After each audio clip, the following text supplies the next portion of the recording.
Halo semua, selamat datang di podcast Learning Journal kita kali ini.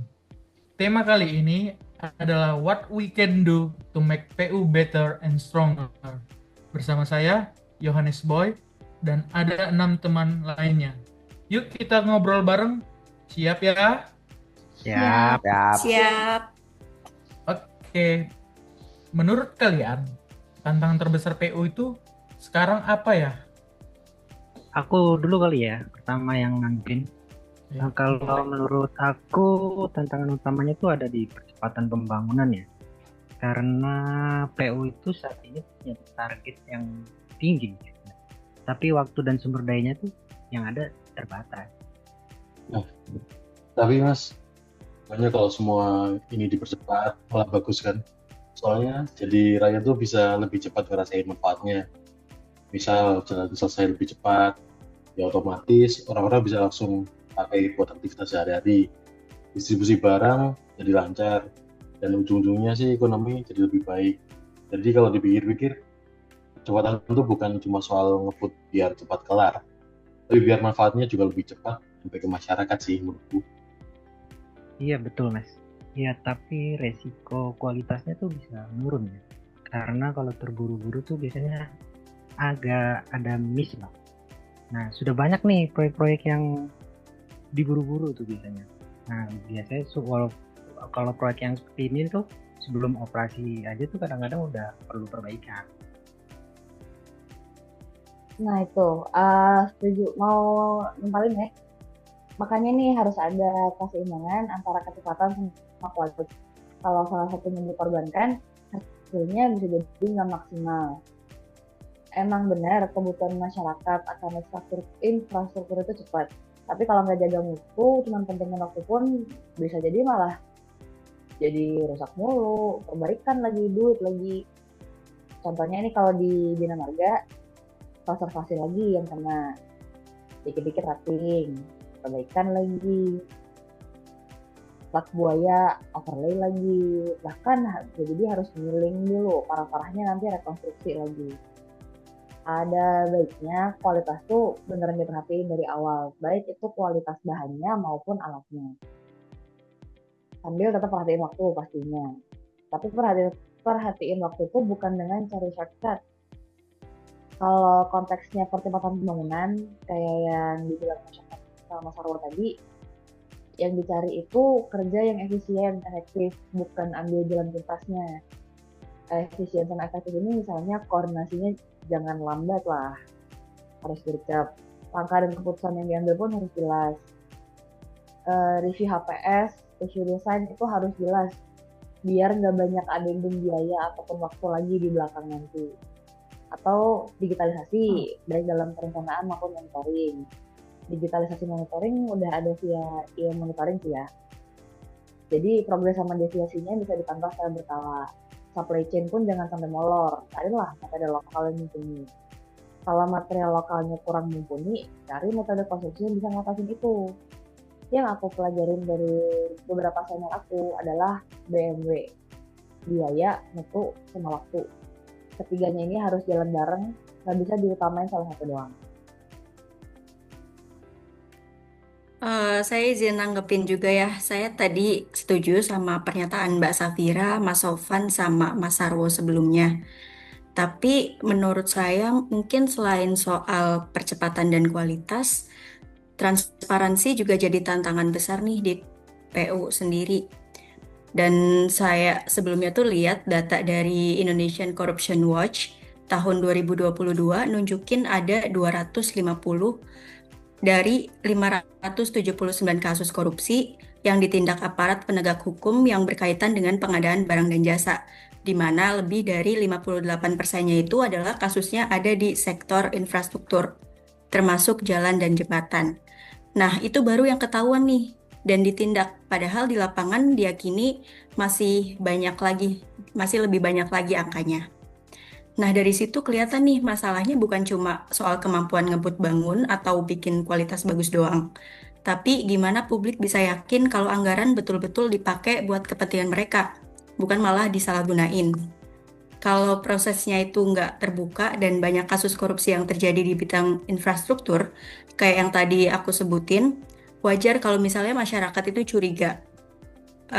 Jadi menurutku salah satu tantangan terbesar PU sekarang adalah membangun kepercayaan publik lewat transparansi buat mencegah korupsi dan biar pembangunan nggak cuma cepat tapi juga dipercaya masyarakat. Nah, kalau itu saya setuju. Apalagi sekarang nih, kita hidupkan di era digital tuh. Semua orang bisa ngawasi lewat media sosial, bahkan dari hal-hal kecil sekalipun. Misalnya, ada proyek pembangunan jalan yang baru selesai, tapi tahu-tahu udah rusak. Pasti tuh langsung diunggah sama masyarakat lewat Instagram kah, Twitter kah, Facebook, atau media sosial lainnya yang gampang bisa tersebar jadi sorotan publik kan. Selain itu, kalau ada kegagalan konstruksi juga kan masyarakat sekitar yang pertama kali merasakan dampaknya. Nah, artinya tuh PU harus siap dengan transparansi dan akuntabilitas. Justru kalau kinerjanya baik, ini bisa jadi kesempatan membangun kepercayaan publik. Karena masyarakat bisa melihat bukti nyata lewat media digital. Izin menanggapi juga, menurut saya tuh justru di situ nggak sih tantangannya, kayak gimana PU bisa nih ngebangun kepercayaan publik tapi tetap nih ngejaga performanya itu sendiri. Jadi kita tuh tahu kan kalau sekarang tuh masyarakat punya akses yang luas ke informasi, kayak sekecil apapun masalahnya tuh bisa langsung kesebar nih di media sosial karena masyarakatnya makin kritis. Ada nih survei dari Edelman Trust Barometer itu di tahun 2023 kalau nggak salah, yaitu menunjukkan bahwa cuma 58% itu masyarakat global yang percaya pada institusi pemerintah. Artinya apa sih 58% doang? Berarti itu tantangan besar nggak sih bagi kita buat bisa nih membangun kepercayaan itu sendiri, apalagi tuh di era digital yang seperti yang dijelaskan oleh Mas Wahyu tadi tuh, salah satu proyek bermasalah aja tuh udah bisa langsung jadi viral kan ya. Jadi kan kalau kepercayaannya aja nggak ada tuh, masalah yang kecil tuh bisa jadi gede banget gitu. Dan akhirnya tuh yang rusak apa? Yang rusak tuh malah reputasi dari instansinya itu sendiri gitu. Jadi PU tuh harus bisa tuh menjaga keseimbangan antara percepatan pembangunan dan kepercayaan publik sendiri. Jadi kalau masyarakat aja udah percaya, jadi kalau ada kritik dan masukan itu malah bisa jadi energi positif buat instansinya untuk bisa memperbaiki kinerjanya gitu. Oke, sangat menarik ya semua pembahasannya. Jadi kali ini saya mau bertanya sih, kalau kita diberi kesempatan, apa sih ide kita yang bisa bikin PU ini lebih kuat? Coba Deng, kasih. Aku kali Mas. ya, aku dulu ya. Oke. Ide kita untuk bikin PU kuat ya. Kayaknya sih kalau menurutku digitalisasi kali ya. Itu wajib banget tuh. Monitoring proyek bisa pakai JIS. Itu semuanya transparan.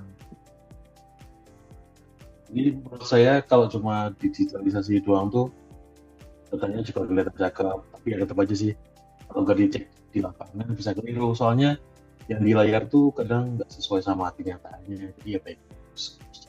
Gitu. Iya. Digitalisasi. Betul. Ya makanya tuh dua-duanya harus jalan di digital plus ground check ya. Jadi kita bisa validasi data di digital di lapangan. Misalnya nih data di sistem udah menunjukkan progres tuh 80%.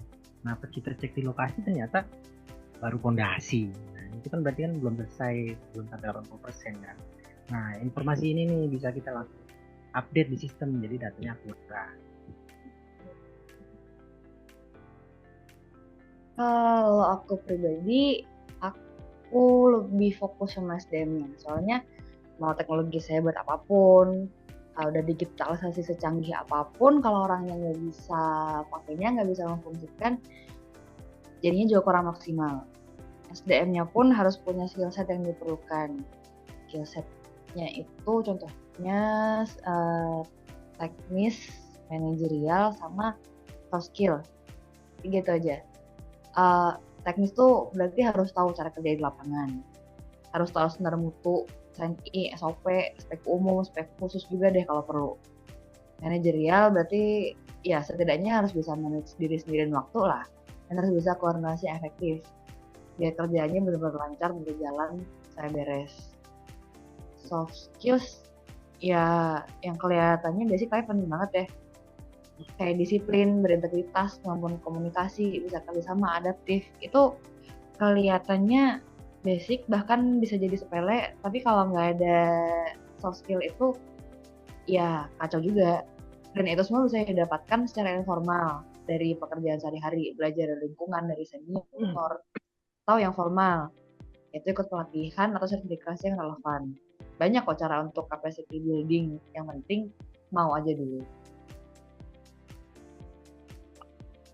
Saya izin menambahkan pernyataan dari Mbak Safira tadi. Dan saya setuju, sebenarnya salah satu inti masalahnya kan tadi di integritas ya. Dan sebenarnya memang yang tadi dibilang sama Mas Sofan dan Mas Sarwo itu benar, teknologi itu memang bagus, tapi kalau SDM-nya itu tidak berintegritas, pasti nanti akan berdampak ke hasil pekerjaannya juga. Makanya menurutku kalau mau bikin PU lebih kuat harus ada sistem integritas yang jelas. Misalnya proyek itu dipantau digital kayak yang tadi dibilang sama Mas Sofan. Jadi bukan cuma internal aja yang tahu, terus juga sistem rekrutmen SDM-nya juga jangan cuma cari yang pintar dalam hal teknis aja, tapi juga cari yang benar-benar punya mental jujur. Karena kalau integritasnya itu kuat, teknologi sama skill itu pasti otomatis jalan. Iya, bener sih. Saya nambah juga ya, kalau menurutku tuh bukan cuma dari PU-nya juga sih yang ikut ambil andil. Nah, tapi masyarakat itu bisa, dari orang-orang PU tuh bisa melibatkan masyarakat juga. Jadi biar semua SDM, jadi tidak hanya menutup di tingkat Kementerian PU atau di instansi mana kita bekerjanya seorang ASN PU ya, tapi dia bisa mengajak masyarakat, jadi lingkupannya itu SDM-nya bisa se-Indonesia, yang mana kan saat ini kan kalau proyek-proyek itu kan masyarakatnya itu kan cuma terlibat di tenaga kerja doang kan ya, maksudnya jangan cuma sampai itu, tapi mereka juga harus bisa mengawasi loh dalam proses pembangunannya itu. Jadi rasa memilikinya mereka itu terhadap infrastruktur yang kita bangun itu bisa lebih terjaga gitu sih kalau menurutku. Setuju banget Mas Wahyu, tapi aku mau nambahin juga nih dari pendapat teman-teman yang sebelumnya. Ada satu aspek yang kita lupa nih, kayak lingkungan tuh sebenarnya penting juga sih, karena kan infrastruktur yang dibangun oleh PU itu kan bukan cuma buat kepentingan hari ini aja kan, tapi buat jangka panjang. Jadi kalau misalnya pembangunannya itu nggak ramah lingkungan nih, ini tuh bisa jadi masalah baru di kemudian hari, kayak bisa aja terjadinya banjir, kayak kerusakan alam, atau biaya pemeliharaan itu juga jadi makin mahal gitu. Jadi menurut saya juga setiap proses itu harus punya standar keberlanjutannya sendiri. Nambahin juga dari pendapatnya Mas Wahyu yang mengatakan kalau masyarakat itu benar-benar harus dilibatkan ya Mas ya. Jadi kayak PU tuh harus lebih terbuka nih buat ngajak masyarakat buat ikut ngerasa memiliki hasil pembangunannya. Jadi adalah program-program edukasi sederhana tentang gimana sih cara merawat infrastruktur di sekitar mereka, atau dengan PU memberikan ruang partisipasi dalam proses perencanaannya. Jadi kalau misalkan nih masyarakat itu merasa dilibatkan, mereka tuh bukan cuman jadi penerimaan manfaat doang. Jadi masyarakat juga merasa bahwa mereka tuh memiliki, jadi mereka bisa nih ngejaga infrastruktur yang udah dibangun oleh PU gitu. Jadi di sini tuh konsepnya bukan cuman top and down aja gitu, tapi benar-benar yang kolaboratif dan berkelanjutan gitu. Ya, jadi intinya ada 3 sih yang saya dapat dari sini, yaitu teknologi, SDM, dan integritas. Ditambah dengan kolaborasi masyarakat dan keberlanjutan lingkungan. Oke, kita lanjut ke rencana aksi bela negara. Tiap orang coba share dong singkat tentang bela negaranya gimana. Aku lagi kali ya. Kalau aku sih disiplin dan integritas tuh ya kunci utama. Kombinasi ini tuh menciptakan dasar yang kokoh loh di kesuksesan jangka panjang.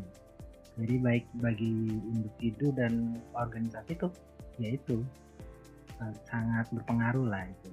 Nah, jadi kalau ditanya tentang rencana aksi bela negara, kalau aku ya akan berusaha disiplin dan menjaga integritas di bidang.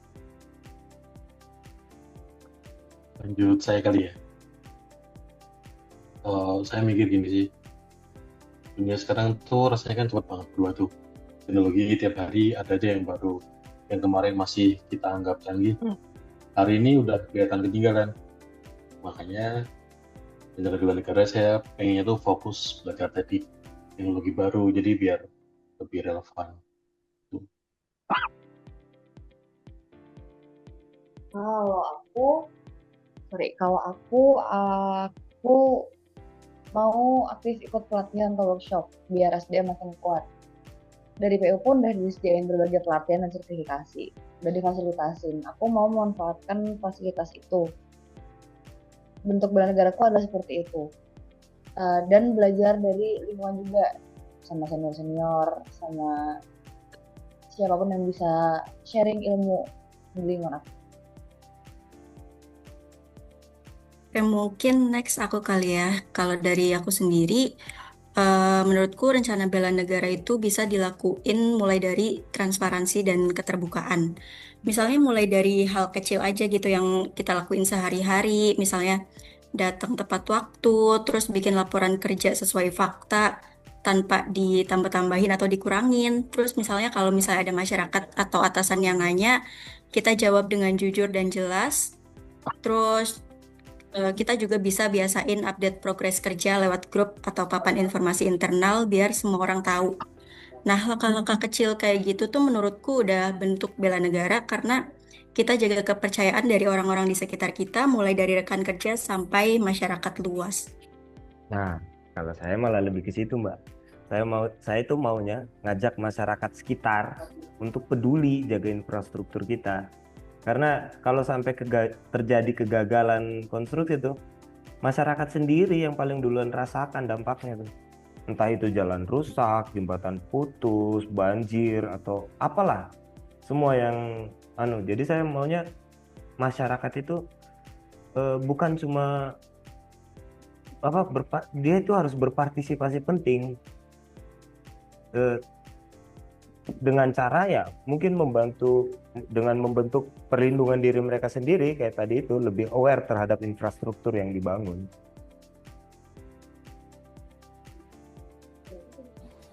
Kalau aku justru pengennya fokus di hal-hal kecil sih, kayak gaya hidup yang ramah lingkungan, mulai dari kayak mengurangi penggunaan plastik, karena tuh Indonesia tuh sebenarnya menghasilkan jutaan ton sampah plastik yang mungkin nggak sepenuhnya tuh tertangani dengan baik. Kayak kalau nggak salah tuh Kementerian Lingkungan Hidup tuh pernah nyatet kalau total sampah plastik per tahun di Indonesia tuh ada 4,9 juta ton yang nggak terkelola dengan baik, yang masuk ke sungai, yang masuk ke laut, yang di masa depan itu menyebabkan terjadinya banjir. Jadi itu tuh berpengaruh sih ke usia infrastruktur yang kita bangun.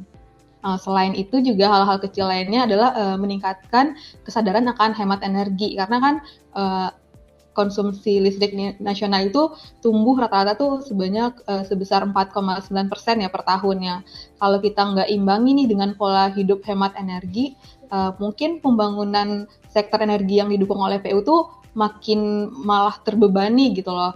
Jadi kalau menurut aku pribadi, bela negara itu bukan cuma soal ngejaga fisiknya negara ya, tapi juga gimana kita bisa menjaga kemampuan negara itu bertahan dan berkembang di masa depan. Jadi kita bisa memastikan keberlanjutan pembangunan itu supaya bisa diwariskan ke generasi berikutnya begitu. Ya. Kalau saya sih akan terus mendukung kolaborasi lintas sektor. Jadi sebenarnya kalau digabungin tuh aksi-aksi kita tadi itu saling melengkapi gitu ya?